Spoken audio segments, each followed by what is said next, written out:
Hey, what's up, comrades?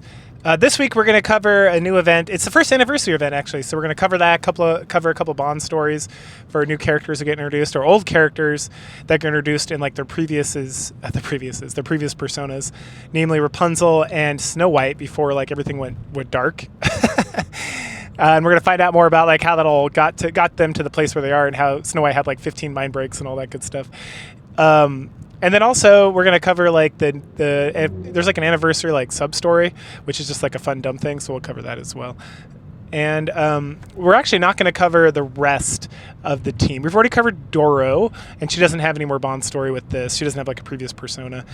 Now Scarlet does, but she's the New Year's event, and then we'll talk about Scarlet, her previous persona, which is Black Shadow. And then Red Hood, who's a character who's like the main focus of Red Ash, her Bond story actually takes place later on in the story. So we're going to wait till we get to that point, and then we'll cover it during the event after we've covered her like in the story. I think it's chapter 26, which we're getting to in a couple of months, I would say, since I do about 2 campaign stories a month. Someday we'll get caught up, I guess. That being said, we are going to cover Rapunzel Pure Grace, which is another interesting thing because Rapunzel Pure Grace didn't come out until the 2nd year anniversary with Cinderella and Grave. But her Bond story takes place like now, like before the story of Red Ash. So we're going to go ahead and just like cover it here. And then we'll cover small Snow White, because her Bond story also takes place before Red Ash, for obvious reasons once we get through Red Ash. Okay, so let's get started. So Rapunzel Pure Grace. So after a battle, Lilith, and if you don't remember who Lilith is the first Nikke, and she's the one who led the Goddess Squad, and she's the one who like we finally see her in Red Ash, but she hasn't really been around. We heard her voice as part of like Overzone, but anyway, so she wants everyone to be careful of the survivors after this battle. One of the raptures was a corruptor. So Red Hood and Rapunzel head off together. Red Hood helps mass-produce Nikke, who mentions that her friend was acting weird and that she's over there. So Rapunzel goes to check on that alone. She finds the corrupted Nikke. She takes care of it by knocking her out with drugs. And then she talks to Lilith about the whole situation, about the corruption and stuff. And corruption, if you don't remember, corruption is like a thing that is what happened with Marion. So we learned about it at the very beginning of like my journey here with Nikke, Goddess of Victory. And it's where the Ruptures literally corrupt the nymph, which is the nanomachines inside the Nikke's brain that kind of help them stay like immortal or whatever. So they talk about the situation. Then she goes to see the Nikke that Red Hood brought back. They talk about the paralysis because that Nikke, she was also corrupted, but her corruption was just like a paralysis, while the Nikke that Rapunzel was seeing, she like repeated a bunch of stuff continuously.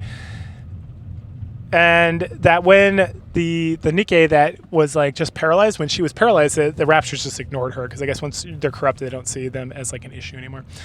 And partially they kind of assume or come to the conclusion that's because the corruption and the paralysis was used to get them so they could abduct the Nikkes for whatever like crazy experiments they want to do with them. They then talk about the other Nikke and how it doesn't look good, that she's completely fucked up and all that stuff. So a bit later, Rapunzel is talking with Abe about the corruption. Abe is she is one of the top researchers for, I think, just everybody. I can't remember if she's with someone specifically, but she's the one who is like kind of in charge of the 2nd generation Grimm's models, which we will get much more into that coming up later. But I don't want to spoil too much before we get there. We also, let's see, so after another battle, they find a Nikke screaming and firing off into a dead Nikke. Rapunzel approaches her, the Nikke tries to fire in her, and then Dora takes it out, but just takes out her limbs so they can capture her and then contain her. But there's nothing to stop the madness that's going on with the corruption. The goddesses discuss the trouble they're having with Nikke's turning on each other, on their compatriots, and talk about what they should do. Because if the Nikkes are going to fight like other Nikkes, and they're technically raptures at that point, and so maybe they should just destroy them. So they go back and forth and talk about that. And then Lilith, everyone kind of is in disagreement about exactly how the Goddess Squad should treat Nikkes who have been corrupted. And so Lilith is like, we're going to take a couple weeks and just kind of like have everyone think about it and sit on it, and then we'll come back and talk about it. During that time, Rapunzel takes leave of the Goddess Squad, and she takes some of the samples and some other stuff over to Elysian so that they can try to figure out what's going on so they can help stop the corruption. And Elysian at this point is like very heavily integrated in like the research of like not just corruption, but like they're working on like their facility is like one of the main facilities that's working on the second generation Grim models. And when we talk about second generation, the first generation Grim models are like Scarlet, Red Hood, Rapunzel, Snow White, all those characters. Well, Lilith is like a prototype, so she's like even more prior to that. But essentially, the Goddess Squad, which were the first Nikkes to like that weren't like mass-produced Nikkes, they're all part of like the first generation Grims, and the second generation Grims models are even stronger. And we deal a lot with them once we get to like the second generation, but they come up here, our second anniversary story, Old Tales, but we deal with them a little bit here as well. So while she's over there, she bumps into everyone's favorite psychopath, Red Shoes, and don't worry, we'll get into her at some point, who's working with Abe on this research. This surprises Rapunzel because Red Shoes was like never in. She was like never involved with this style of research before, and she's also part of the church that Rapunzel was a member of as well. And if you don't remember, Rapunzel was like supposed to be like the next pope or whatever, like the head of the church before she became a Nikke. So she's like, you know, it's a pretty impressive thing. So she knew like everybody. So they do some work on the corruption thing, but come to a conclusion that there's no immediate cure. Red Shoes then assures Rapunzel that her and Abe and everyone else will keep working on the corruption and the effect it has and any cure they can get, so she can go back and get together with the Goddess Squad and keep working on like saving mankind and retaking the surface. And this all takes place like prior to the arc, if you don't like, because Overzone is when the arc is created. So at this point, the humans are still living on the surface fighting the Raptures, or they're not fighting them. The Nikkes are fighting them, but still. And then they talk about the fate of mankind a little bit, and if it's even possible to beat the Raptures. And Rapunzel says she believes that there is hope that the Raptures can be beaten. And Red Shoes is like, well, we'll see. Eventually, maybe. Later on, Rapunzel joins back up with the Goddess Squad and reports her findings. Lilith mentions how determined Rapunzel is and that they will help her any way they can. Then the legendary commander tells them all that the government has now decided that all corrupted Nikkes are to be eliminated. No exceptions. And since this is from the central government, they kind of got to do it. And Rapunzel is not happy about this at all, which ends her Bond story.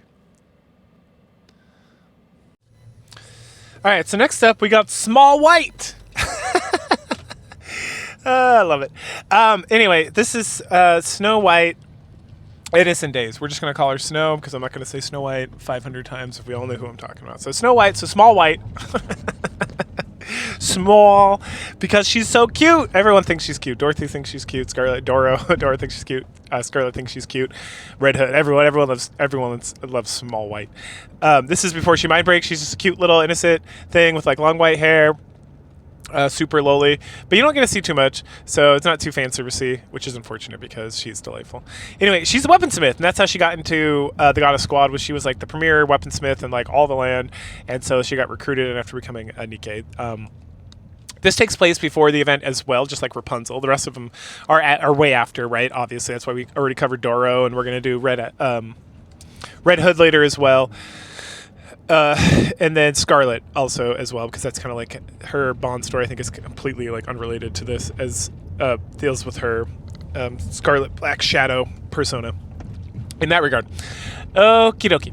So let's see. So the legendary commander visits Snow and asks her about how her and Lilith met, like just having like a good old chit-chat conversation about life and all that good stuff. So she explained, at first Snow's like, why? And he's like, no reason, I'm just bored. And she's like, okay, that's weird, but whatever. And she mentions that Lilith was very friendly to Snow, that she always wanted to come in, and they were working together to try to find a weapon that Lilith could use, because Lilith is like the first Nikke ever made, right? And so she's got like strange prototype mystery stuff going on, but she's like the bestest ever. Like she's super strong, she just punches things, and every time she tries to use a weapon she just like destroys it because she doesn't have the ability to like not be just super awesome all the time, which sounds like very Mary Sue, but Lilith is delightful, and she's like, you know, a character over there, so it's not like a Mary Sue situation because she doesn't really interact with what's going on, but she's heavily involved in like kind of the main crux of like what's happening in the world of Nikke, so she's a very important character. that gets talked about, kind of like, oh, she's over there doing stuff, or like she's around, or like she saved the day. But she's not immortal, obviously. If it's just her, like, the reason she has to have the goddess squad is because if it was just her, things would not always turn out to be as peak as they should be. Okay. This is not about her, though, so back to Small White. So she promises to visit more, and because she wants to do this weapon thing, so they talk about it. Snow White does all these things to try to find her a weapon that she can use. She makes all these different kind of variations and whatnot. And every time they go out to practice, it breaks, it snaps, whatnot. Let's see. Often hard to get a grasp. Yep, hard to get a grasp. And then at some point, Snow is like, "Why do you want a weapon so bad? Like, you're clearly much stronger than like any of these weapons. Like, you are a weapon. Like, you're the best weapon ever invented. And I wish I could make weapons as strong as you." And then Lilith mentions that, "Well, I want every advantage possible to make sure that we can be successful and do whatever we got to do." So Snow's like, "All right, I'll keep working on it." So she keeps working at it. At some point, Lilith tempts her with food when she wants to like give up, not work on it anymore. And then several days go by. They make some cool stuff like a gun blade and stuff, which is awesome because the idea is like, okay, so if I'm making you like a sniper rifle or all this stuff and you're just crushing it, maybe if I make you a melee weapon because your fists, that'll work better, and then you can do gun and close range. But it doesn't. It works a little bit better, but it doesn't. It still crumbles to dust. And then at some point there's like an alarm that rings out, and so Lilith rushes out with like a newer weapon. She rushes out with a gunblade. That's what happens. And then she follows, and they fight like a holder raptures and stuff. And just we learned that Snow is not really a combat Nikke per se. She's more of like a support, kind of like Rapunzel. And then let's see, massacring. Oh yeah, so the weapon's working great, and finally like Lilith is like, all right, this is excellent. You've made a weapon that works, and like I'm so happy, and yada yada yada. And then it breaks. Wah wah wah. So she continues to fight off the raptures with just her punches, and she apologizes to Snow, and then Snow apologizes back. It's a big circle jerk or whatever. At that point, Snow swears that someday she will create a weapon that Lilith can handle that will not be too powerful. And Lilith is like, high fives all around. So we come back to the present. The commander's like, I love that. Keep up the good work. He then tousles her hair, just the whole anime thing, and then leaves. And then Snow notes that he is acting very weird, but then gets back to work on the weapon for Lilith, which ends her Bond story. All right, so let's talk about the event. The New Year's event. What is it? I was about to say Overzone. No. The first anniversary event for Nikke Goddess of Victory is Red Ash. And Red Ash focuses heavily on the Goddess Squad as well, like as Point One does as well. Sorry, not Point One, the half year anniversary. This one focuses. This actually takes place before Overzone. This is before all the craziness happened that led to all the later craziness. So at this juncture, in the lifespan, like 100 years ago, or whatever, the Goddess Squad is like just kind of like finally come together, and they've been doing stuff for a little bit. But Lilith, we finally get to see Lilith. We finally get to see the legendary commander. All these things that people have been talking about and stuff. We see Red Hood. We see Small White. We get old Rapunzel. We get Scarlet Black Shadow. The only person who doesn't have like an alternative costume really is Dorothy, for the people that are still in the Goddess Squad, or now Pioneer, which would be Scarlet and Scarlet, Snow White, and Rapunzel. God, I'm sorry, I don't know why my brain's like shutting down. Anyway, all right, so we start off the story, and we get this like fun little song called My Hometown, and we see some shots of like the countryside and whatnot. And this is like Red Hood's favorite song, and she loves cassette tapes, and she listens to like these things on a cassette tape, even though this takes place like super in the future. Anyway, at some point, Snow White like walks in, and again, we're just gonna call her Red and Snow, and you know who I'm talking about. We're not going to call her like Lilywise. We're going to call her just Lilith. Stuff like that, right? We're just going to use like the simplified forms of these names. All right. So okay. So then they joke around a little bit, and then finally Red Hood puts her in a headlock and drags her off to like this meeting with the rest of the Goddess Squad. So we see Rapunzel, Scarlet, and so and not only do they look different, they act like totally different. Like Scarlet is so much more laid back currently, and then this is like prior to Rapunzel like unleashing her like freak side, and so she's super like proper and like a proper nun and like the person who's going to take over the papacy and whatnot. So they're acting totally different. But Doro is Doro. Doro always be Doro.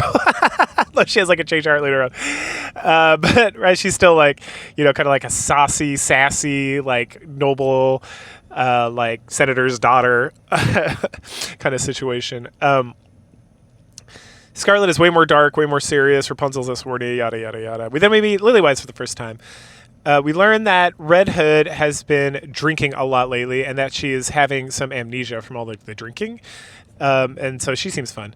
Then Anderson, the legendary commander, he's upset that the let's see.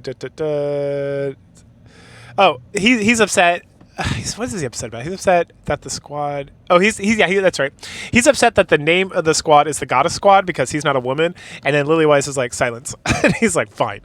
So they clearly we learned that Lilith and the legendary commander have like a very cute they're almost like in a romantic relationship, it seems, where like she's the mom and he's the dad, right? Because they're always like going off and doing stuff on their own. They're always interacting. They're always together, right? When stuff's going on, and they essentially were the first two members of the Goddess Squad. So there's definitely something going on there that we don't get too much confirmation on at this juncture, but I'm sure it becomes important at some point that in such. We got third anniversary coming up here in like real life, or when this video comes out, third anniversary's already happened. So you might, if you're following along, you can probably find out more information about that if you follow one of these like proper Nikke channels. Okay. They talk about.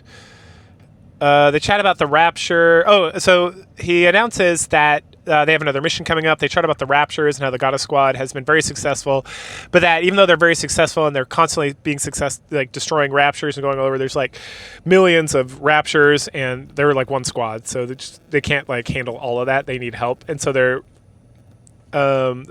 let's see, this seems to be, and so they talk about how they can solve the problem because they can't just like kill all the Raptures, right? They got to like figure out a better solution. So it seems like based on all their information that they're gathering, because this is the very beginning, so people don't know shit all about anything, but they're starting to find that like, there do seem to be some Raptures that control other Raptures, or Raptures that are kind of like leading other Raptures, and so if they have like that form of like a chain of command, it probably goes up somewhere else. And then they talk about the queen, like the mythical queen of the Raptures, and then how that they can find this like queen of the Raptures, that they'll be able to destroy her.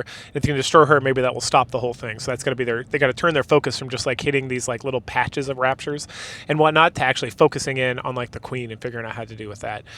But no one knows who or where or what she might be, right? And they've scoured the whole Earth. They've used like planes and stuff and like all sorts of like their super future technology to try to figure it out. And then the commander's like, well, I think we have figured it out. And he like points up in the sky and they're like, what do you mean? And they're like, nah, you got to go past the sky up into space. So she's probably in space. So then he describes how one of the things that they've noticed, the central government has noticed kind of like, since they've kind of got a little bit more control over what's going on, they're trying to like, the humans are actually starting to fight back with the Nikkes and whatnot, is that when the Raptures first landed on the Earth, that they first appeared, right? They went after all like the space stuff, like all the launch pads, all the like observatories, all that kind of stuff that would allow access into space. So they destroyed all that first, and then they've also like scoured the Earth. So like, what does that leave them? And the other thing is, one of the first things they took over was the space elevator, which for those of you who don't read science fiction, a space elevator is this concept where if you can build like this structure that will go up into space, and it will like super make it a lot easier instead of trying to like launch rockets out of space, out of the Earth, because especially like before Elon Musk and SpaceX, they found out a way to like bring shuttles back. It's exceedingly expensive to like launch things into space because it takes so much energy, one, and then two, like when you build like these super fancy like high tech like craft, you're losing them because they can't come back to the Earth, right? Because and then when they do come back to the Earth, they like crash out, like there's no way to salvage them. So they're starting to salvage them now. But before it's like, okay, so what if you're a science fiction author in like the 60s and 70s? What are you doing? Like, how do you solve this problem, right? And the concept that came up was like this idea of a space elevator. It comes up in 2001 and like 2010 and 2061 or whatever. Although that series of books has like Asimov, that movie with like Hal the robot and stuff is based on, is this idea that like if you have a space elevator, you can take the elevator straight up into like a space station, and then it's much easier to like take shuttles from there because it's like way less energy because you don't have to break through the Earth's gravitational pull as much. And then you're in space, so then you can just like redock, right? So this concept of like a space elevator is like it's like a it's never been like like it's like prohibitively expensive and like probably would not work just because of the rotation of the Earth. But who knows? It's like this concept. So they're going with that in this, that it's a plausible thing that they accomplished. So they built the space elevator. The Raptors took it over, and there's a space station at the top. So the Queen is most likely there, like most obviously. So if they can get into the space elevator and head up there, they can kill the Queen, kind of cut the head off the snake, if you will. They also talk about how they can't fly over there, that they're going to have to go by ground because Stormbringer, which is a rapture that's come up several times, not really in these stories, but in like the main campaign, sometimes you'll fight like the boss rapture of the level before you move on, and Stormbringer is like the flying one, and that the Stormbringer raptures have destroyed like most air support or make most air support not really that efficient, despite the fact that there is transports, and the whole story of the Nikke begins with you like being in a transport that crashes. It was flying around, right? And then also they talk about how the nukes, they couldn't use nukes against the Raptors because gluttony, which we don't learn about gluttony for like till like anniversary 2.5, so that's coming much later. But they don't mention they don't mention the name gluttony. That's something that we know that's who they're talking about. That there was a giant rapture that like ate the nuclear bomb and then reused its energy outwards. Like took it, the bomb blew up in it. It got gathered up all that energy, the kinetic force, and like shot it back out and caused more problems. So it's like, oh, we can't use nukes against this thing either. And so the Goddess Squad by themselves, well, not by themselves, they're going to have 100 mass-produced Nikkes, which the mass-produced Nikkes are like a brand new thing now. that the Grimm's models, excuse me, which all the Goddess Squad is, they're all the first-generation Grimm's models.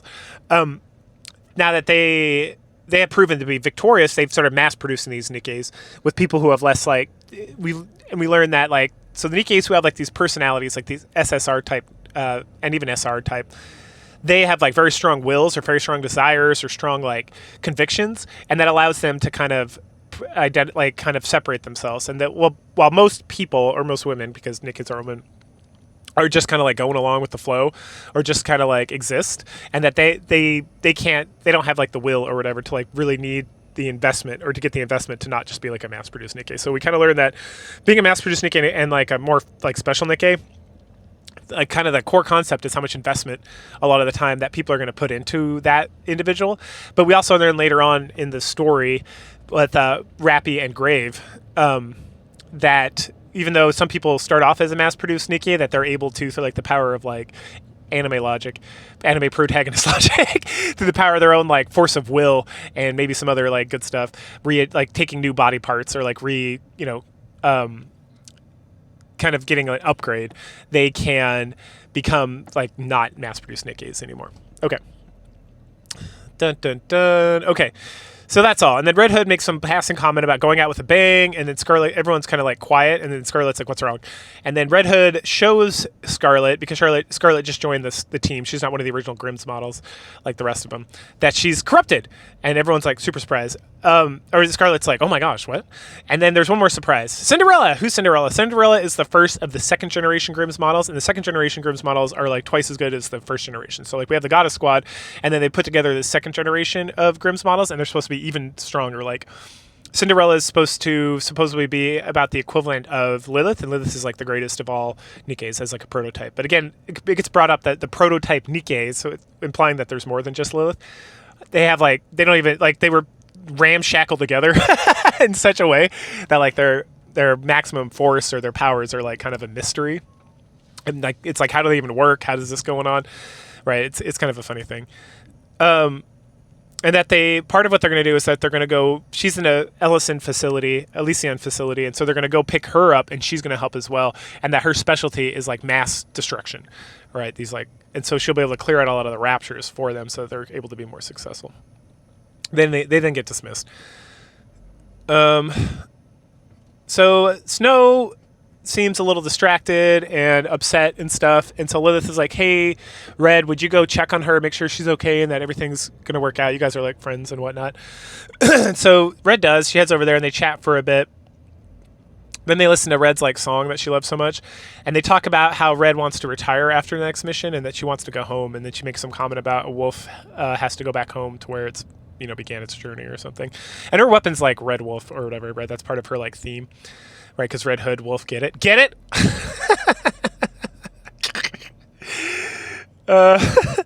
She then offers. She then is like, "Hey, Snow, I want you to have my cassette player." Snow freaks out and runs off because she like her and Red are like best friends forever. And so the fact that Red Hood is like talking about how she's going to die essentially without talking about how she's going to die makes Snow like very upset. The next day, Lilith and Red Hood talk about Snow White and everything that's going on with her. And Red Hood talked about how everyone here is like super special, and this is where we get the information about like Rapunzel was supposed to be the next pope. Lilith was the best pilot, like fighter pilot in the whole world. Doro is the daughter of a political, like I think it's a senator, like some political leader, and like was upper class and all this stuff, like super influential and whatnot. And that Snow is like the greatest weaponsmith of all time, like in the whole world. And that Red Hood was just like some fucking street urchin, like she was just like in the gutter, and then they found her, and then she became like a Nikke, and so she doesn't feel like she belongs. And Lilith is like, "You're dumb," and so she pulls like tough mom love kind of stuff, right? Like I said, she's like the mom, and the legendary commander's like the dad. He's like the fun dad. And so she kind of chides her and whatnot. So then later on, they're getting ready to airdrop into the research facility, the Ellison like third research or whatever it's called, where Cinderella is going to be. Let's see, when the anti-air guns from the research facility start firing on them. So Red Hood freaks out. So they're airdropping out, right? So like Snow goes out. I think Scarlet and Doro drop out, and then the guns start firing off. And so Red Hood starts freaking out because Snow's not responding to being like, "Snow, you okay? Snow, you okay?" So she just leaps out without even a parachute. And then Rapunzel is going to stay. Rapunzel is going to carry the commander because, she's like the supporter, and the Lilith is going to go out last, I think is the idea. Meanwhile, we head over to Snow. She lands just fine, but immediately is surrounded by raptures, and she's like, "What the fuck?" And she starts fighting back, but as she's about to be overwhelmed by like a Tyrant class rapture, Red Hood does this. It's so fucking cool. She like lands on the rapture, rapture. Yeah, with her sniper rifle and just blows the shit out of it, and then leaps off, and then they go back to back, and like Snow White's like freaking out, and she's dropping her ammo, and Red's like, "Pick it the fuck up and put it in your gun, let's go." And then they kill all these raptures. They get a call from Lilith and the commander. The whole lab was completely destroyed. Everyone's dead. Cinderella's missing. So they head over to the lab, and as they're walking over there, they get into it about Red Hood dying. And Snow asks her to die with them. Like, she's like, "Hey, if you got to die, die with us. We're your family. We're your friends. Don't die on your own, please." And the Red Hood's like, "Okay, fine. I'll do that." And so finally they make it to the lab. And they take like they get like a take on like the whole situation, and it seems like this whole thing was organized. Like this was very like organized and planned assault, and like there seemed to be like and like Lilith, I think it's Lilith or the commander mentioned that like there seems to have been some like inside job or some like information that the Raptures had that they shouldn't have about this place even existing or what was going on here. So that's super sketchy. And don't worry, we find out more about that at second year's anniversary. So, so in like 40 more videos. Anyway, but there was a whole bunch of like Rapture leaders here. Like this wasn't just like a random hit. It wasn't like the Raptures were just like stumbling around on the surface and like ran into this thing. It seems like this whole thing was extremely well coordinated and planned out. Because everyone was like meticulously killed. There was, Cinderella's missing, and then there were two other Grimm's models that were like destroyed. And then they find this room, and there's like this secret room with like Nikke and Rapture parts being like fused together, and they're like, "Holy shit!" And it seems like the Nikke part like died of shock from having Rapture parts plugged into him, but the Rapture parts are still working and they're still like doing anything. And like I said, we get a lot of answers on this like in a year in the second anniversary. Anyway, they call it in the central government, and the central government's going to come and clean it up. And then while that's going on, Lilith and the commander go off to like plan on what to do next and figure out the next step in the operation. And the others sit around and they talk about the Raptures and how what the Raptures are doing, and like kind of like all that crazy stuff. And about this mixture of Rapture and Nikke parts, and if they're involved and what's going on. And they talk about, it seems like they're playing this game of like cat and mouse with the Raptures, where the Raptures are like toying with them, because it's like, well, the Raptures came in and there was like no way to stop them from doing anything that they wanted to do. And so like, why didn't they just destroy all the humans right away, right? And it's because they're like playing with their food or something. And meanwhile, then we get like a side commentary because there's like a mini game with all these anniversaries. there's these mini games in Nikke Got Us a Victory, oftentimes when you come to like the bigger events. So when they have like the 2-part events that are a little bit longer, like the summer event and the anniversaries, like the anniversary events and stuff, they'll have these like mini games as part of it. And so we get like a side commentary with Snow White's like, "Look, I made a video game." Red's like, "I want to play," and then so you can go play that game if you want. Anyway, Okay, then after a little bit, Red Hood starts like she like bends over and she's like grabbing her head and she's got this headache and she's talking about how like, oh, the corruption's really like pushing its way in and whatnot. And so Rapunzel and Dora help her out, and then Snow White like has like a freak out and runs off. And I put Harley. Who's that supposed to be? We have Rapunzel, Doro. Oh, Scarlet. Scarlet goes off. Yeah. So Scarlet goes off to check on Snow White, make sure she's okay.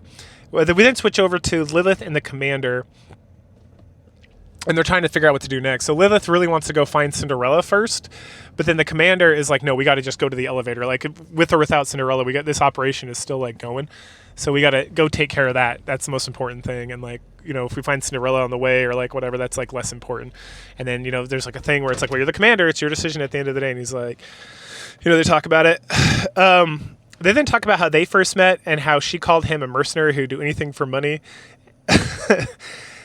And then she like laughs and then talks about how that even though that's kind of that's still the case, that thanks to him they've been successful, and that he will, no matter what he decides to do, they're going to follow him even if it's into hell. And so he's like, then we're going to the lift, and she's like, all right, sounds good. Meanwhile, Snow and Scarlet have a little chit chat. Scarlet calls out Snow White and says like, hey, if you love someone, you got to like stay with them. You can't just keep running off and do all this stuff. And Snow finally apologizes and then leaves. And that leaves Scarlet to think about how she should take her own advice, which we'll get more information on that coming up in the anniversary one. A bit later, Red recovers. The Legendary Commander tells everyone that they're going to go straight to the space elevator. A bit later on, Rapunzel and Red Hood are speaking. Red Hood gives Rapunzel a dirty magazine, which begins her journey of degeneracy. They chat about how Red Hood seems to have given up, and Rapunzel tells her to never give up, convinces Red Hood that she should keep fighting as a goddess. As the goddesses prepare for battle, Snow goes over all the modifications, improvements on Rapunzel's staff, Scarlet's armor. Doro's clothes will get less dirty from now on. Yep, fucking Doro. And how Red Hood's rifle is a complete disaster, but it's all fixed up now. And then how Lilith, there's nothing, Snow White can do anything about Lilith because her technology is beyond anything she has any like understanding of even how to do. Red then pulls Doro and Scarlet aside and says her goodbyes to them as well. Asks if they want anything. They're both like, no. And then Scarlet asks about Snow, and Red is like, yeah, she's going to be mad when she finds out the truth. But Scarlet understands.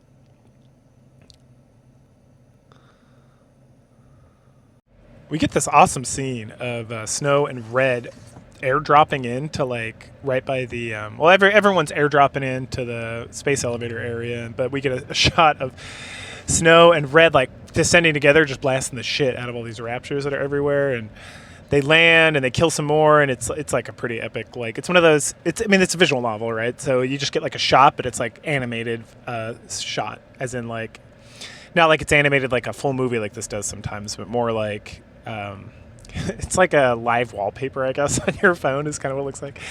Anyway, it's super cool and it's super badass. Anyway, they meet up with It keeps translating. I don't know why Google keeps translating Scarlet into Harley.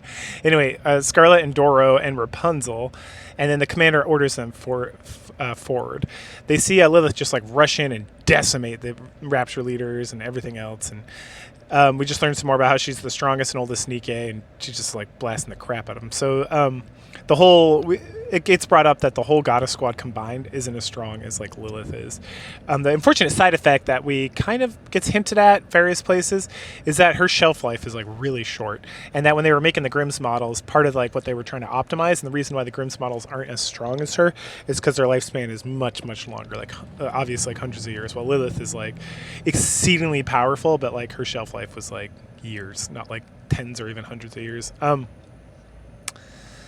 Let's see. And then there's like it's like from Snow's perspective, it's talking about how like Lilith is so powerful and all this stuff, and how every time they see her, she's always smiling and like enjoying herself. Like she's essentially like the perfect leader for this organization and for these girls and like the end of times and whatnot. As they move forward towards the lift, Red starts to really feel the corruption, and then it's like, okay, we got to go. So they rush forward 3 kilometers, and they get a little funny scene where the Commander is like completely gassed, but they're almost at the lift. At that juncture, Ultra shows up, and he's the one who corrupts Nikke's. He's the one with the tentacles. He's the one who got Mattis before and all that stuff. So Red rushes it because she's already corrupted, so it doesn't matter. And the rest falling behind. They kill Ultra, and then they finally get to the lift. And as they're about to enter, Red spots something up in the sky. The commander looks up and is like, "Oh shoot!" It's like Red's like, "Hey, what's that?" And the commander looks up and it's like, "Cinderella. Looks like she's been corrupted. Move!" And so she fires on them, but then Rapunzel uses some of her like shielding magic powers to block that. And then Red shoots, but then Rapunzel's got these things called glass slippers, which are these 4 objects that surround her. She's a defender. And then reflects the shot back. And then they get blasted again, and Rapunzel blocks it again, but she mentions that she can only take like 1 or 2 more of these shots because she's running out of energy. And then Lilith grabs everybody. Like, so she grabs everyone. And then she's like, "We're retreating." And they run. And so they get defeated at the space elevator because of the help of Cinderella, which they start to call Anichiro. And she's the first heretic, right? If you remember heretics like Nylaster and like Modernia, which is Marion. Right, Anichiro here. Cinderella is the first of the heretics. And clearly the Raptures, when they went to the facility, that was like the main point, was to grab her and turn her into a Nikke Rapture hybrid. Yes. Let's see. Okay. So at that juncture, this is where the central government officially like gives up. They're like, "There's nothing we can do. We can't keep fighting these Raptures on the surface. We can't keep fighting. So now we're gonna execute like Protocol Arc." And then some time goes by. Red tells everybody that she's leaving because there's nothing left for them to really fight for, and that she's like dying for good, and how she wants to go out on her terms. She doesn't want to be killed, and she doesn't want her friends to have to kill her, right? Because if she gets corrupted, that's what's going to need to happen. The commander agrees and orders Doro to hold Snow so she doesn't interfere. And then we get this like awesome freaking scene with like a bunch of different shots of Snow just completely like losing it, like going through the stages of grief. Like she's like shouting, she's crying, she's getting angry, like the whole thing. It's an incredibly great scene, and Red leaves. A bit later, the evacuation has commenced. It's going on, but the Raptures somehow figured out that all the humans are evacuating to the Ark, so then the Goddess Squad and the other mass-produced Nikkes have to like hold on. And we get a little conversation about how the Raptures have attacked like 221 times, and that the Goddess Squad keeps like holding them off. We learn that the goddesses have like another mission. Doro goes to talk to Rapunzel, and she feels super guilty about not finding a cure for Red, and how that whole thing just ended with her like noping out and whatnot, and that she continues to strive every second of every ounce of her time, kind of like what she was doing before in the Bond story, trying to find a cure. And then Dora mentions that she's also sad, and she regrets not having killed Red because she should have died with her friends, not died elsewhere. And she knows she could have done it, but she chose not to, which makes her kind of feel like a coward or something. And now her friend has to die alone, and they kind of like commiserate together. Meanwhile, Red is out in like, it's been months, I think. She's just out like hitchhiking, trying to get back to the Ark. She's pissed off because her cassette player broke. And then she sees a military truck, and she waves it down, and it's Oswald. Hey, it's Oswald from Rapunzel. You remember that guy? He's the guy in the Ark who was like talking to the goddesses and all that stuff. Oswald seems like a real a-hole, but he gets like a huge redemption arc starting here. And he's like, "What are you doing out here?" And she's like, "I need to get to the Ark." And he's like, "You need tickets to get in the Ark." And she's like, "Just take me over there. It's fine." And so they start driving. Meanwhile, we jump back to the goddesses. They're destroying Raptures. They talk about Cinderella, and this is where we learn that she's now called Anichiro. Which is, we heard Anichiro's name in the main story, but so now we know kind of like more about that. And how the heretics, specifically Anichiro at this juncture, is an amalgamation of Nikke and Rapture parts. They talk about how Lilith is the only one who's strong enough to take on Cinderella, right? And then as they head back, Lilith and the commander as the whole squad is like walking back to like their post after destroying this little area of stuff. The Lilith and the commander kind of like stand a little bit further behind, because Lilith is already starting to like tap out on her life energy, right? Like her expiration date is starting to hit, and so she needs the commander's help to kind of like lean on him to keep going, and she doesn't want the others to see it because she's starting to fall apart. And she mentions that she's going to stand as long as it takes for the goddesses to be able to stand on their own. Jumping back over to Red and Oswald, they talk about what she's doing, and then at some point he's like, "I know you're Red Hood, and I want your autograph," because the goddesses are my heroes, right? Which, because it's already like we're starting this like what. because Oswald, he knows Doro, he knows all the and all the sacrifice they made, and it seems like, okay, so this guy's like a good soldier, he's doing what he's supposed to be doing, but at the same time, he, when he locked them out of the Ark, that was like what had to happen, and so he's trying to make the best of a bad situation. He's not just an a-hole, right? Let's see. She talks about how weak she is, how she's passing out all the time, how she can barely hold it together, she can't even lift her gun and all this stuff. He talks about how he works for the central government, and she explains that she's not returning to the goddesses, but she wants to go home. And for some reason, she didn't go home before. She was out doing something else because her home is close to the Ark. Or maybe she's headed to the Ark. She left wherever they were at before, and now she's headed to where the Ark is. They talk about the goddess squad a little bit, and then she starts to fall asleep. And Oswald like nerds out and talks about all the stories about the goddess and what they've been doing and how he's a huge fanboy and stuff. She wakes up later to the sounds of battle. She's like, Oswald, get over there. And he's like, no, what are you talking about? Like, I can't fight the Raptures, and there's nothing you can do. And she's like, YOLO, I'll figure something out. So she kicks open the door and rushes out. And so she heads over there and beats the crap out of all the Raptures that are attacking a group of like refugees that are headed to the Ark. And as she beats them, the corruption starts to take over, and the whole group of humans is surrounding her, and they're like talking, and Red's like really having a hard time holding it together. And then this girl, Frisia, I feel like we've heard that name before, but anyway, she tells Red Hood that she is her hero, and then Red Hood is able to, through the power of anime protag, to gut it out and stand.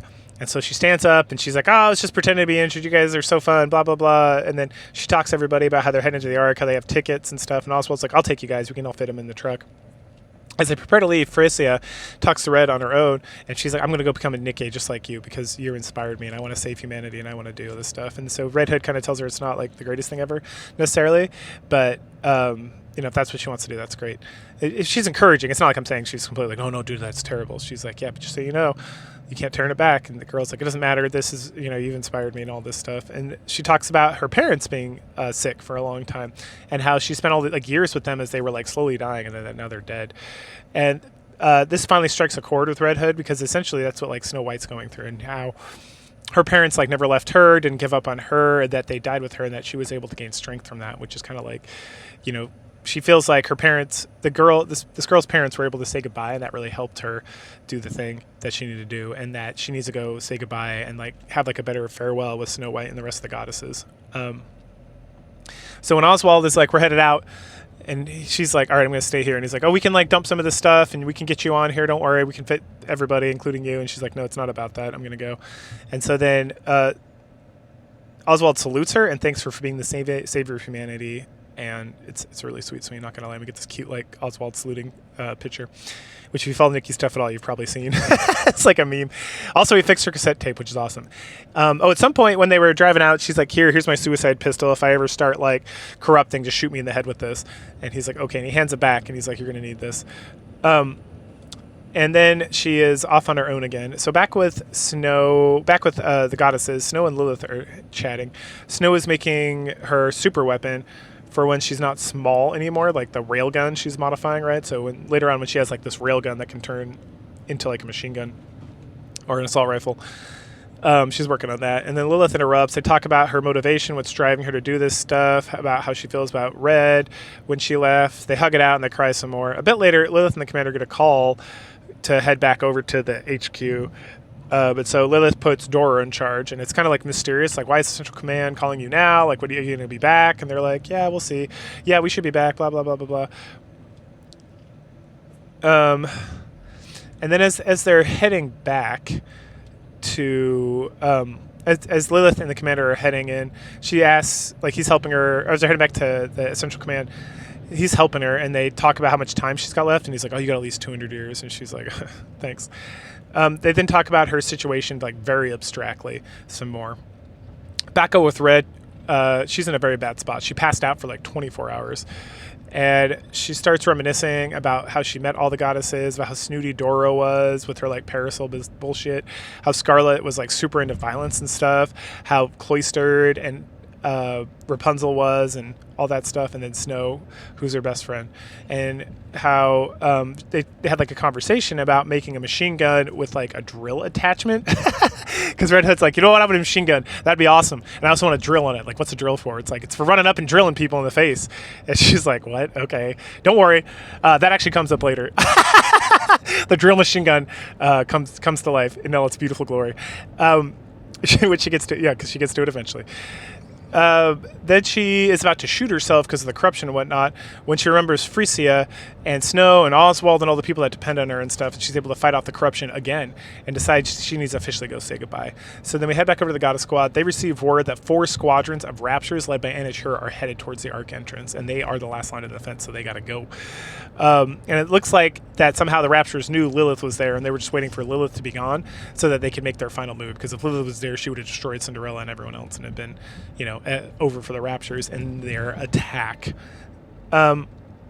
Dora decides that, hey, we can't just sit here and set up defensive perimeters because they outnumber us. We got to do an ambush, so let's do it, because we can't let them get close to the Ark because there's too many important buildings around that area as well. So they take all the forces, all the mass-produced Nikkes and all the surface weaponry and all that stuff, and they ambush the Raptures, and they're killing a bunch, and they're running out of supplies, running out of ammunition, all this stuff, and they are hunkering down to keep fighting. And finally, they kill everyone but Anachiro and the last squadron of Raptures. And so they're like, we need to take a break and resupply. But then the Raptors make their move, and they're like, fuck, we're so screwed. And then boom, Red has arrived, and she starts, boom. Oh, my son's in the back. She's killing all the Raptors like crazy. And the Raptors are all turning towards where Red is because she's got a sniper rifle. So she's sniping and just kill and kill and kill. And so the goddesses are able to resupply before going to join with her. And just as they finish, an Ultra Unit appears, so they have to deal with that first. Once the Ultra Unit is down, Cinderella, or Anachiro, however you want to call it, finally shows up. They're unable to hurt her despite their best efforts. Snow White starts analyzing her and the glass slippers, and she realizes too late that the energy that the glass slippers shoot out her massive barrage of laser attacks, that there's a bracelet attached to Snow White that reflects light into the glass slippers, and that's what causes the huge barrage or whatnot. And they notice it 1 second too late, and they all get got. And so Red Hood finishes up with the other Raptures, and then hears the boom and sees the light. So she rushes over, and she sees all her comrades down. She yells at them, and then attacks Anachiro. And then we get this freaking awesome video.5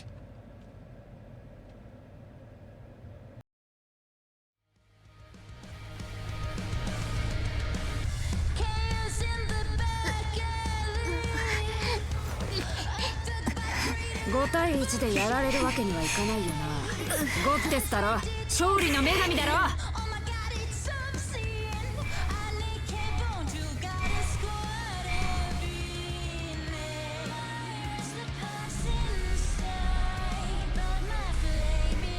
じゃあ勝たないとな。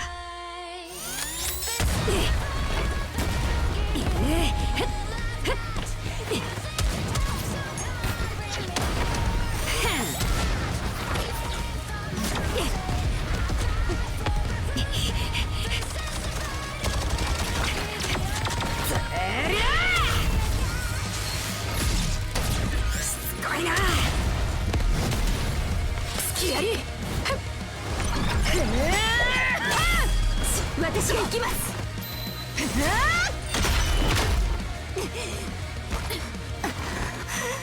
体を使うのは野蛮だと言っていなかったかい？怪物を相手になんて上品には戦えるはずないでしょ。気をつけろ！でかいのが来るぞ！私が防ぎます。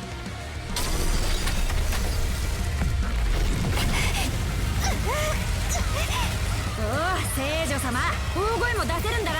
誰かさんのおかげです。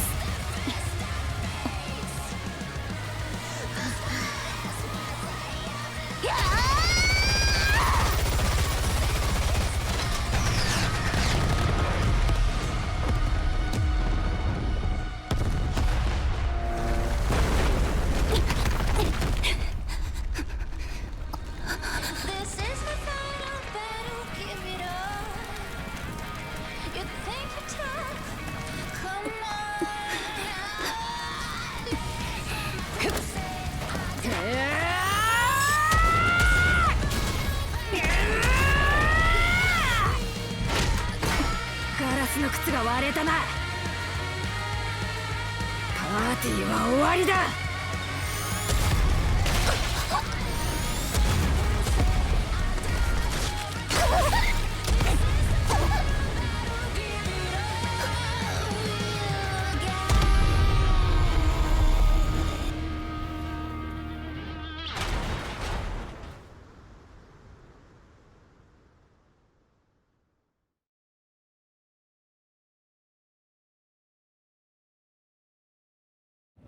There you go. The motherfucking goddesses of victory did it again.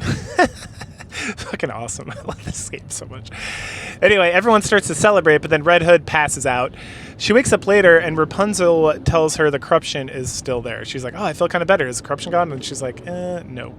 They talk about the commander and the Lilith, and they still haven't returned and stuff. And so, but then Red gets up, and she says her goodbyes to everyone. And she gives everyone like a proper farewell, except the commander and Lilith, all right, because they're not yet returned. And this part's pretty good, no lie. Like, it's very thoughtful, very emotional, very sweet. I thought it was fantastic. Some people think Overzone is like way better than Red Ash, and while Overzone is excellent, this I feel like Red Ash does a great job as well. To be honest, like maybe like Overzone's like a 10, and this is like a 9.5 or a 9. Like I think Red Ash is fantastic, building the lore and all the emotional moments and everything that goes on.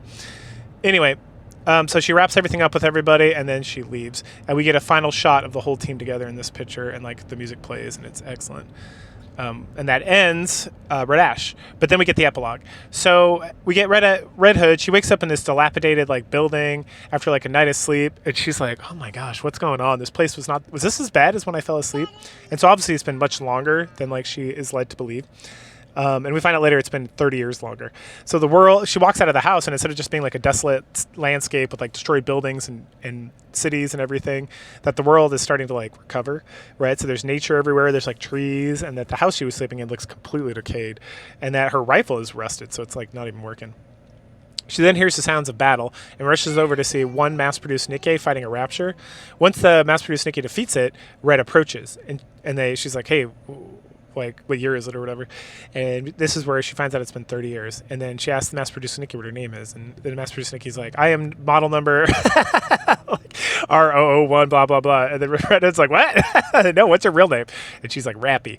Dun dun dun. Yeah, that's right. Dun dun dun. Which that officially ends the Red Ash event. But then we have a couple other like anniversary things, like the as part of these anniversary events, you can pick up like little things that give you like extra story and extra information. So we're going to go over that next. So next up, we get the brief encounters is what they're called. And there's 5 or 6 of these, and most of them are cute little like fun, just like side stories of like more interactions between like the crew. So pretty much trying to like get as much of a connection between like all these characters and their emotional beats and how they're friends and how they interact with each other and all their kind of nuances. To kind of like get you on the same page or same caring with the goddesses as you care about like the counters and us as the commander, right? And so it does a pretty good job, I would say. Like all the stories are pretty cute. They're like interesting. They show like the emotions and how certain people act with other people and the reasoning why they maybe feel certain ways about certain things and all that good stuff. So we'll go over each one. The first one is corruption treatment. And this one is Rapunzel thinks she finds a cure for the corruption, but ultimately it fails. And then it's 3 parts, and within the 3 parts, there's like multiple attempts to like kind of do this. And every time that the failure, Rapunzel gets more disparate. But then Red Hood just recognizes that she's never going to get cured. But at the same time, she's got to help her friend Rapunzel out. So she is very encouraging and continues to like do everything she can to make her feel better. The next one is Eloquent and Unrestrained. And this is a Doro Scarlet adventure. And it's pretty much just them just like fighting and arguing, and then Doro getting dirty and calling like Scarlet uncouth, which she is, and then Scarlet calling Doro like stuck up, which she is, and they like hate each other and they can't get along. And then one day they both go to like their favorite spot to like drink tea quietly by themselves, and they both end up there at the same time, and they're both like, "Wait, you like tea?" Like, "Wait, you like tea?" And then Scarlet makes like immaculate tea, and Doro's like, "All right, well, we have this one thing, but everything else I hate you." Next up, we get first meetings, and first meetings are the Lilith and the commander and Lilith, and how their first interactions with each of the members of the Goddess Squad. And we're going to start with Doro, and it's like Doro, Grimm's model number, first generation Grimm's model number 2, and you're like, "Where's number 1?" And it's like, "Don't worry, we'll get to that later." So Doro is the second. Like essentially, so there was Lilith and some other prototypes that failed, but Lilith was the first successful prototype, and then all the Nikkes are based on Lilith's model, right? And the Grimms were the first and some of the strongest. And so Dorothy was the second, the very second Grimm's model that was made, because there was an issue with the first one. We'll get to that.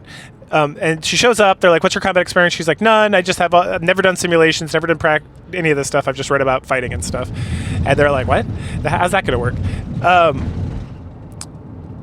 And then they ask her like her motive, and so they do a bunch of like combat tests for her, and she like crushes all of them amazingly. And then the commander's like, why do you want to come Nikke? And she's like, to return to the past. And the commander, who's very blunt, is like, you can never return to the past. How about instead you get revenge on all the people that took all her tranquility away, like killing all the raptures? And Doro's like, I can deal with that.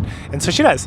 The next one is Rapunzel, Grimm's model number 3, and we learn that she can regenerate Godicium, which is what all the Nikkes are made of, and that's how they can like heal Nikkes, is that some of the Nikkes have like this ability to regenerate Godicium. She also has the hair thing where it like doesn't allow raptures to detect people within like her hair breadth or whatever, like the shielding thing. And then she has like a shield, and she can also like disrupt some of the Nikkes, or sorry, some of the raptors like capabilities in like fighting and whatnot. So she's kind of like the perfect supporter. Also, they find out that she's kind of an airhead. Next up is Snow, who's Grimm's model number 4. She shows up right when like so Doro, Rapunzel, Lilith, and the commander are fighting, and things are starting to kind of turn south because an EMP knocked out their weapons. So Rapunzel, including Rapunzel's staff with her heal, so her and Doro are kind of useless. But then like Snow just like rolls in, is like, let me fix it. And she fixes all the stuff so they can keep fighting. And then we learned that she was like in a super slump because she didn't think she was good enough to be in the goddess squad, but then Lilith went and helped her out of that slump and get her out of her shell, and so she's feeling great now, and then she officially joins. Next is Grimm's model number 5, which is Red Hood. And how this happens is that a box is delivered one day to to the group, and they're like, what's in this box? It's weird. And the commander's like freaking out because it's like a bomb or something, and then like Red Hood like pops out, and she's like, surprise! There you go. So then last is Scarlet, because Scarlet is not a Grimm's model. So she's from like a different group, organization, setup, whatever. So she, the whole crew up to this point is out, and they're like looking around, and they find this whole bunch of like these melee-based mass-produced Nikkes, and they're all killed and destroyed, and they're talking about how, there's a squad of like melee-based Nikkes and something. And then Scarlet like rolls in, and she's like, perchance, the or however like she fucking talks in the English version, like really archaically. And then they like talk about, they're like, hey, something. Oh, what happened to your guys? None of your business. Okay, get out of here. I'm going to fight you. And then Red Hood and her start like fighting. And then Lilith gets in the way, and she's like, stop, you're really good at fighting. You should join us and be part of the goddess squad. And Scarlet's like, the only way I would join your team is if you beat me in combat. And then Lilith like one punch mans her in the face and like knocks her out completely in that first hit. And then everyone's like, hooray, Scarlet's joining the team. Oh, goodness. All right, the next story is Busybody. So Busybody is all about Red Hood and how she's like a busybody. So the commander's just chilling in like the woods, like enjoying some peace and quiet, when Red Hood rolls up and is like, sorry about the meeting. And the commander's like, you were so drunk you missed like a whole day of life. So the meeting was yesterday. And she's like, oh. And then he calls her like a busybody. And then Red Hood's like, why do you keep calling me that? And why is Lilith calling me that? And then the commander's like, why don't you just think about your interactions with other people? And so we get like cute little interactions with everybody. How like Snow White's trying to fix weapons, and like Red Hood interjects herself there. How Doro like takes her and tries to push her off a cliff because she's tired of her bothering her. How Rapunzel is trying to confess her sins about her like lustful nature. And then Red Hood pretends to be like the priest and like tells her to be more lustful and to have sex with the commander. And then Scarlet, what was Scarlet's? Scarlet's like practicing by doing like anime stuff, like cutting trees down with her sword when Red Hood comes and like tries to up the ante, and then they end up like cutting up a whole bunch of stuff, and then Lilith comes over and is like, the fuck are you guys doing? And they're like, time to vamoose. So they like run off. All right. We'll do those two last because they're like less funny. All right, so the next one is To Another World. This is like the last humorous one. It's all about Rapunzel. Rapunzel's like watching porn and get like really into it, and she keeps like trying to convince herself that she's not doing anything wrong. She's just examining the human body so she can understand it better. And then like Snow White comes walking in, and she's like, oh, blah, blah, blah. Like takes out the VHS tape that she's still using. It's like retro futurism, right? And then like later on,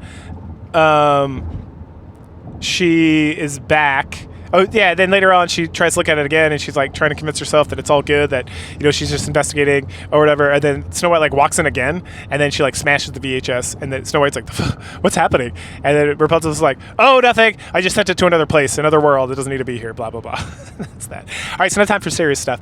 So the last two are the lore building and very interesting, and they're much more somber than like the rest of those silly stories. So the first one is all about Lilith. Lilith wants to go visit a flower field, and the commander's like, I don't want you to go. And she's like, please. And he's like, all right, that's fine. You can go. I want to come with you. She's like, no, I want to go by myself. He's like, all right. So then she goes, and it's this field with like one flower, like lily-wise flower, which is what she's named after, right? And when she gets there, she just talks about how great the goddess squad is and how they're all having a good time and how they had a real hard time getting together and being friends, but now they're all super friends, and that she wishes she could be here. And we find out that what she's doing is she's talking to Grimm's model number 1. So Grimm's model number 1 is dead right before the rest of the goddesses had a chance to meet her. So before Dora even showed up, she was already dead. And so then later on, we don't get any more information then, but then she comes back late. She wants to come back later, and the commander's like, I'm coming with you. And Lily Wise is like, no, I want to go by myself. And the commander's like, absolutely not. So they get there, and then Lilith is like, it's hard to like talk to my friend while you're here. And the commander's like, I'm going to burn this field down. And she's like, what? Why would you do that? And he's like, because you're the leader of the goddess squad, and you need to like grow the F up, and you need to move past this. Every time you come back from this, you're all sour and satapotamus, and you're not as effective in combat or leading the troops. Like, you need to get over this. And like, as your commander, I need to burn this place down so that you don't do it. And then they go back and forth about this. And we find out that Lilith has a lot of guilt about Grimm's model number 1 dying. And we find out that she literally had nothing to do with it, according to what the commander's saying, because literally, so she was successful, right? She was the first successful prototype, and they're like, oh, okay, cool, now we need to build like a whole bunch more of these. And so the first Grimm's model, they built her, but then they didn't do like the machine stuff correctly, right? Like they overclocked her or underclocked her or didn't set up stuff. And so she just died. Like, had nothing to do with combat, nothing to do with Lilith, like not getting her back or anything, like the first model, which you never get a name of, as far as I'm tracking. Maybe it got said like one time. I just don't remember it.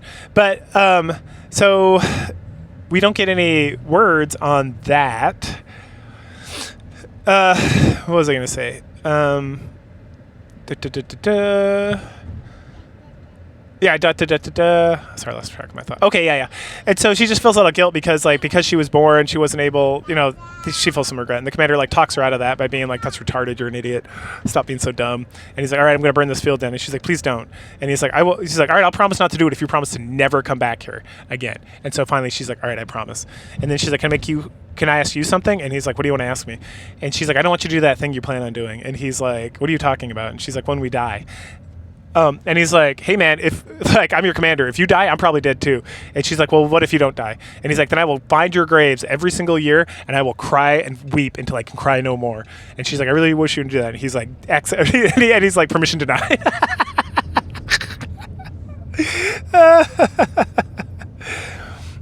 Because he loves them, and he's like the dad, right? So every year he's going to do that. And then we get to the final like extra story. And this one, we start with a message from the commander. We hear the commander, like, he's like, hey, I apologize, ladies. We got pulled in by the central government. We have no choice. We have to stay here a bit longer. So hopefully we'll see you guys later, but we might not see you for a long time. Like, we really tried to, like, fight back and come, but, like, we got to do what the central government says. So good luck. I hope you guys, I believe in you guys. Dora's going to be a commander, blah, blah, blah, blah, blah. Let's see. Yeah. Shenanigans. And also, okay, and then at the end of his like message, we see he like looks over and he's like, Lilith, and he like yells at Lilith a couple times, and you hear like someone falling, and so then he runs off. And then we get to, like, the last video, and this is the same video we got at the beginning of Overzone, and it's Lilith recording that little like soliloquy where she's like, hey ladies, like, we're like a family. I'm gonna miss it's like if you get this video, I'm already dead, and like you got to continue on without me, and like Dora's gonna be the leader, and all that all that good stuff, and like just take care of yourselves, take care of each other, and never forget to protect the surface and do what you got to do. And so it's like really sweet and sad way to end that, but good stuff. All right, y'all, finally to wrap all this craziness up, we got that first anniversary kind of like it's like the first affection or like the April news or April 1st story. It's just kind of like some wackadoo story here, so we're just going to crush it out real quick.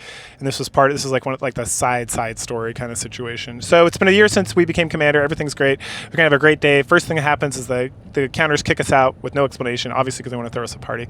We immediately get arrested by ACPU, and then we're like, what? And they're like, okay, we're just going to detain you for 2 hours. Why? Just because. So they do. Mattis busts in to like save us, and then Maxwell gets tired of the whole situation and locks up Drake and Laplace with us.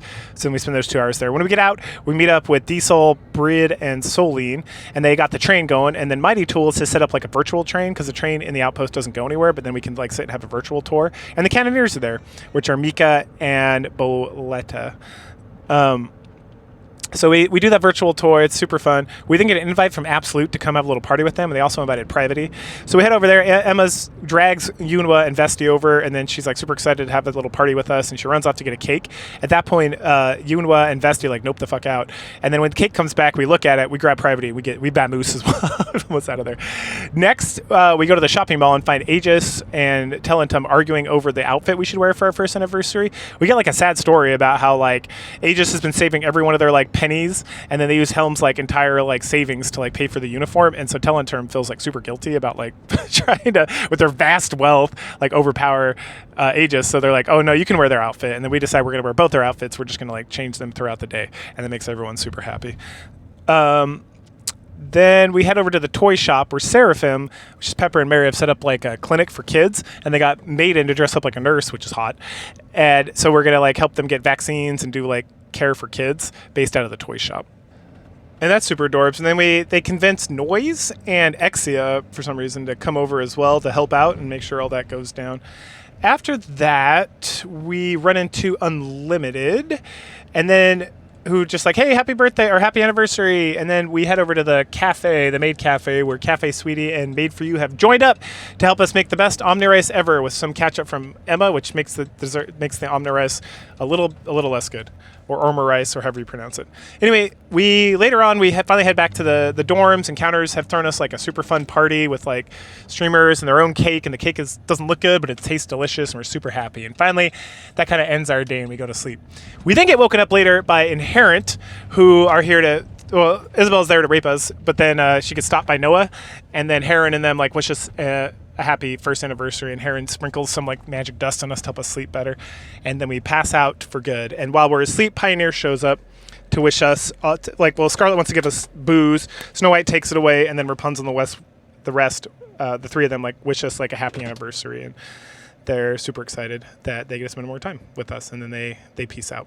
Ending this Bond story this event and this whole video. So go ahead, like, share, subscribe, comment, and I'll catch you guys later. Bye.